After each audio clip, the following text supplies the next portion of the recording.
नमस्कार दोस्तों, स्वागत है आपका तिवारी एकेडमी में। आज हम देखेंगे कक्षा 6 के सामाजिक विज्ञान में राजनीति विज्ञान का अध्याय 3, जिसका शीर्षक है सरकार क्या है। तो चलिए शुरू करते हैं। आपने सरकार शब्द का जिक्र तो दोस्तों कई बार सुना होगा। इस पाठ में हम यह जानेंगे कि सरकार क्या है और यह हमारे जीवन में कितनी महत्वपूर्ण भूमिका निभाती है। सरकार क्या करती है, वे निर्णय कैसे लेती है, अलग अलग तरह की सरकारों जैसे लोकतांत्रिक सरकार, राजतंत्रीय सरकार और इनके बीच में क्या अंतर है, यह सब कुछ आज हम इस अध्याय में जानेंगे। मुझे उम्मीद है कि इसी क्रम में आपने पिछले 2 वीडियोस अवश्य देखे होंगे। यदि नहीं देखे हैं तो मेरी आपसे गुजारिश है कि पहले उन वीडियो को देखें। तो चलिए शुरू करते हैं।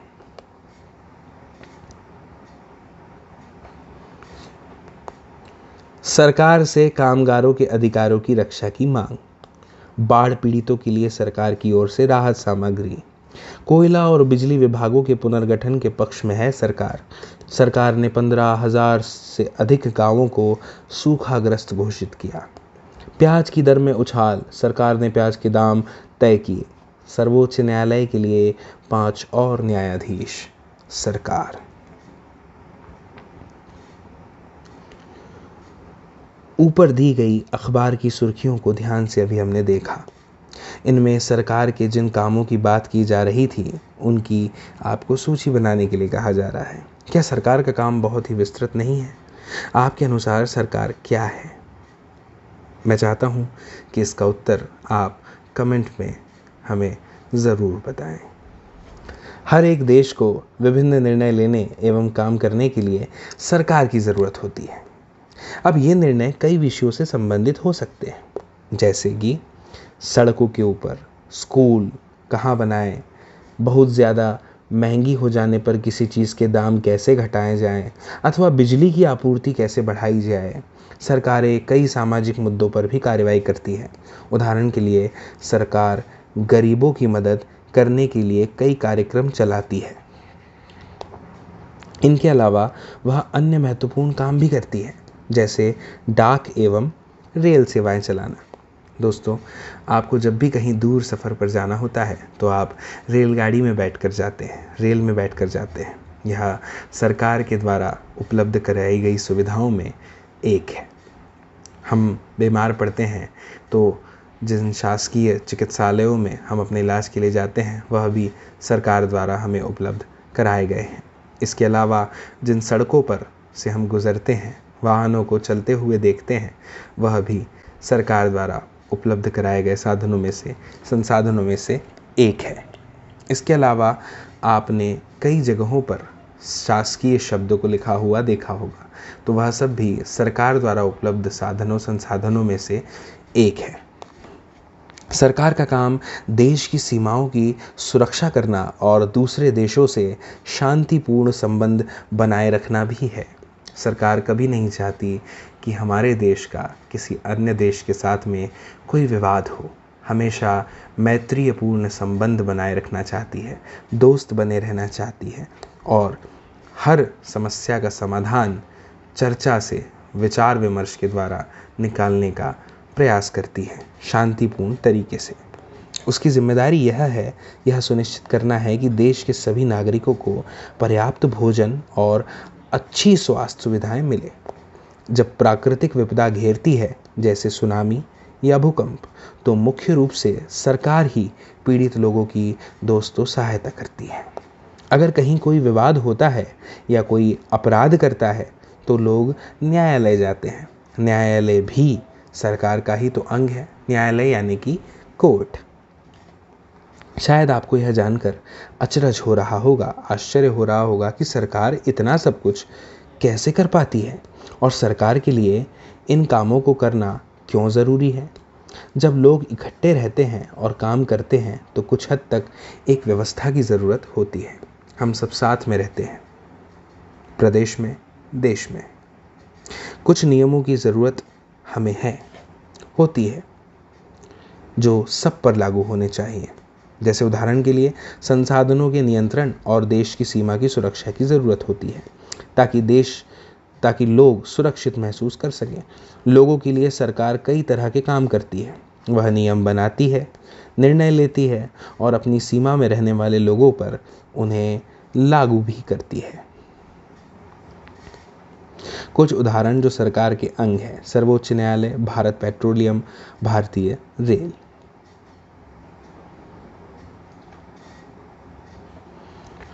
सरकार के स्तर। अब आपको पता है कि सरकार कितनी सारी अलग अलग चीज़ों के लिए जिम्मेदार है, तो क्या आप सोच सकते हैं कि सरकार ये सारे इंतजाम कैसे करती होगी? दरअसल सरकार अलग अलग स्तरों पर काम करती है। जी हाँ, ठीक सुना आपने।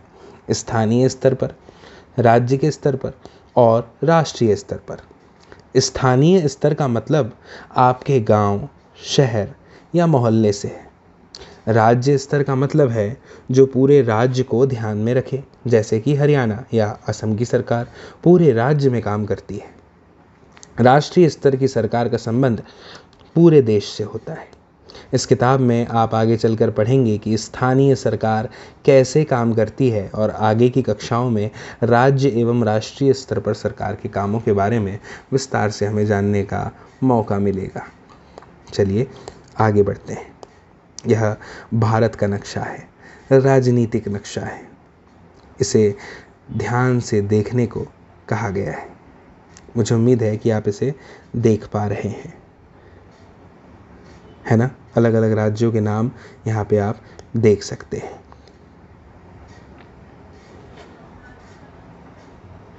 संदर्भ की अगर मैं बात करूँ तो आप देखेंगे कि जहाँ पर ये लाइन है तो वो अंतर्राष्ट्रीय सीमा को बता रही है।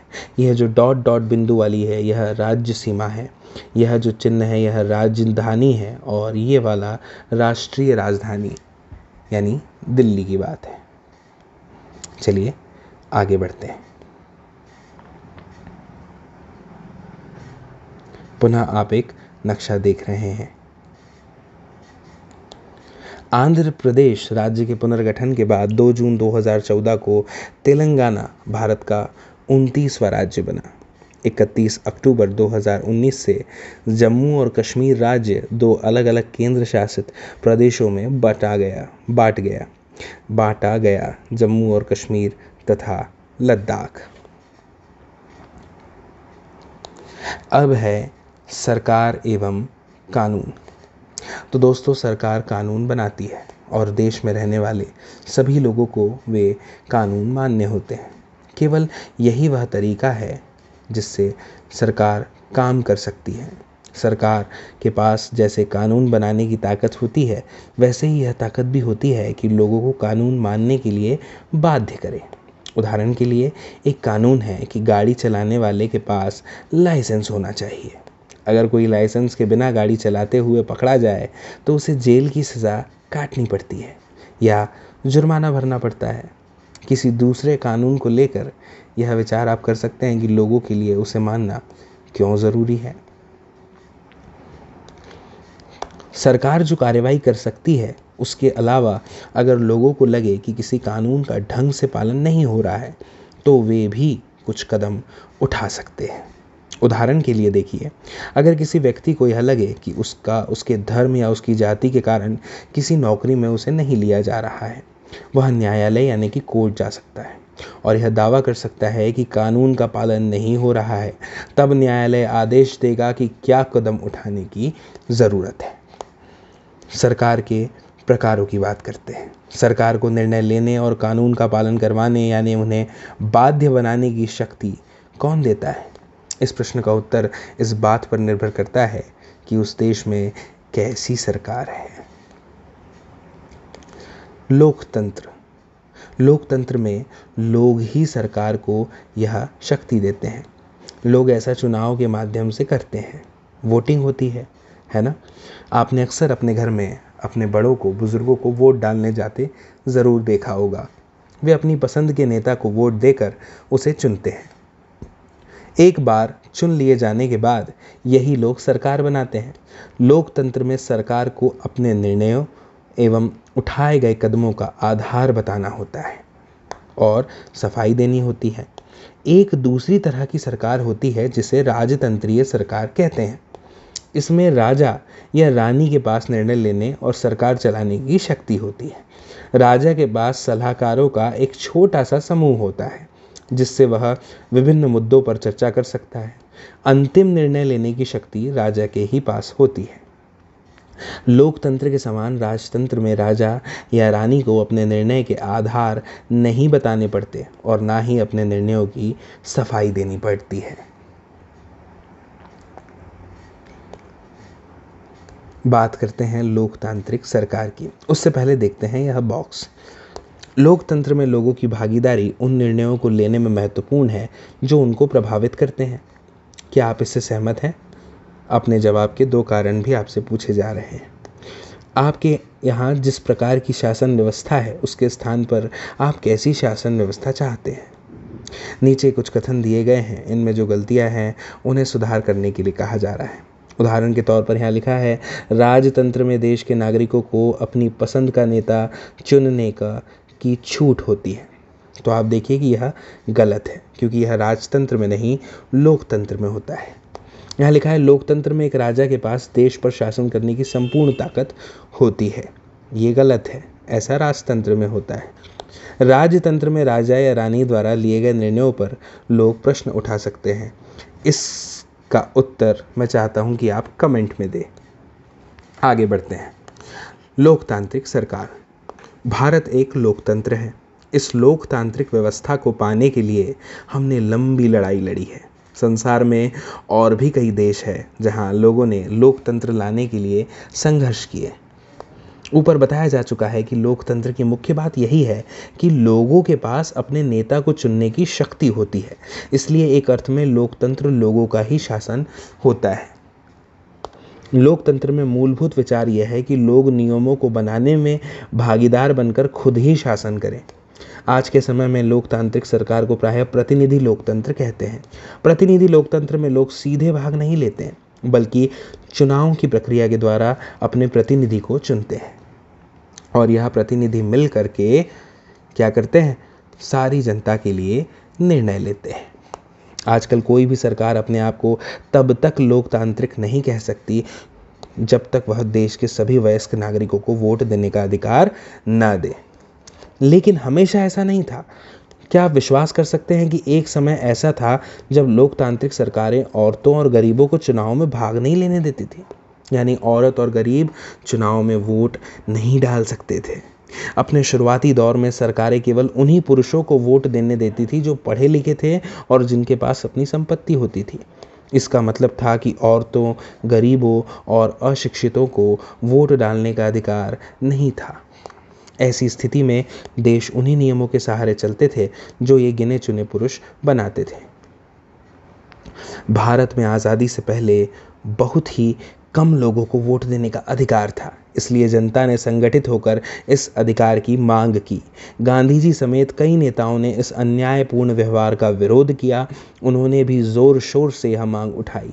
1931 में यंग इंडिया पत्रिका में लिखते हुए गांधी जी ने कहा था, मैं यह विचार सहन नहीं कर सकता कि जिस आदमी के पास संपत्ति है वह वोट दे सकता है, लेकिन वह आदमी जिसके पास चरित्र है पर संपत्ति या शिक्षा नहीं, वह वोट नहीं दे सकता। या जो दिन भर अपना पसीना बहाकर ईमानदारी से काम करता है वह वोट नहीं दे सकता, क्योंकि उसने गरीब आदमी होने का गुनाह किया है। संसार में कहीं भी सरकारों ने स्वेच्छा से अपनी शक्ति लोगों के साथ नहीं बांटी है। पूरे यूरोप और अमेरिका में महिलाओं और गरीबों का सरकार के कार्यों में भागीदारी के लिए संघर्ष करना पड़ा है। महिलाओं द्वारा मताधिकार के लिए किए गए संघर्ष ने प्रथम विश्व युद्ध के दौरान और मजबूती पकड़ी। इस आंदोलन को महिला मताधिकार आंदोलन कहते हैं और अंग्रेजी में इसे सफ्रेज मूवमेंट कहते हैं। सफ्रेज का मतलब होता है वोट देने का अधिकार। युद्ध के दौरान बहुत से पुरुष लड़ाई में थे, इसलिए महिलाओं को उन कामों को करने के लिए बुलाया गया जो पहले पुरुषों के काम माने जाते थे। जब महिलाओं ने विभिन्न प्रकार के काम और उनकी व्यवस्था करना शुरू किया तो लोगों को यह देखकर बड़ा आश्चर्य हुआ कि उन्होंने महिलाओं और उनकी क्षमताओं के बारे में क्यों इतनी गलत और रूढ़िबद्ध धारणाएं बना रखी थी कि महिलाएं ये काम नहीं कर सकती। इस तरह महिलाओं को निर्णय लेने में समान रूप से योग्य माना जाने लगा। महिला मताधिकार आंदोलन की साथियों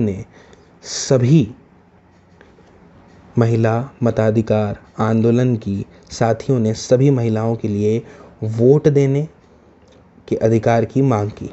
उनकी आवाज़ सुनी जाए, इसके लिए उन्होंने जगह जगह पर अपने आप को लोहे की जंजीरों से बांधकर प्रदर्शन किया। उनमें से कई क्रांतिकारी महिलाएं जल गई और भूख हड़ताल पर बैठी। अमेरिका में कई महिलाएं जेल गई। अमेरिका में औरतों को वोट देने का अधिकार 1920 में मिला, जबकि इंग्लैंड की औरतों को यह अधिकार कुछ सालों बाद यानी 1928 में मिला। मुझे उम्मीद है कि आपको यह अध्याय समझ में आ रहा होगा।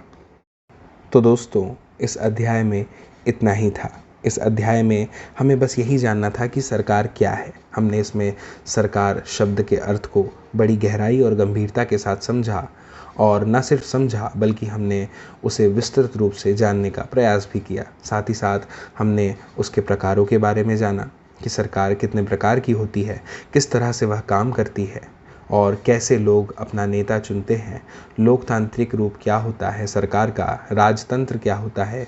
इन सभी के बारे में हमने विस्तृत रूप से इस अध्याय में जाना। मुझे उम्मीद है कि यह अध्याय आपको पसंद आया होगा, और मुझे यह भी उम्मीद है कि आप ज़रूर अपने मित्रों के साथ इस अध्याय को साझा करेंगे।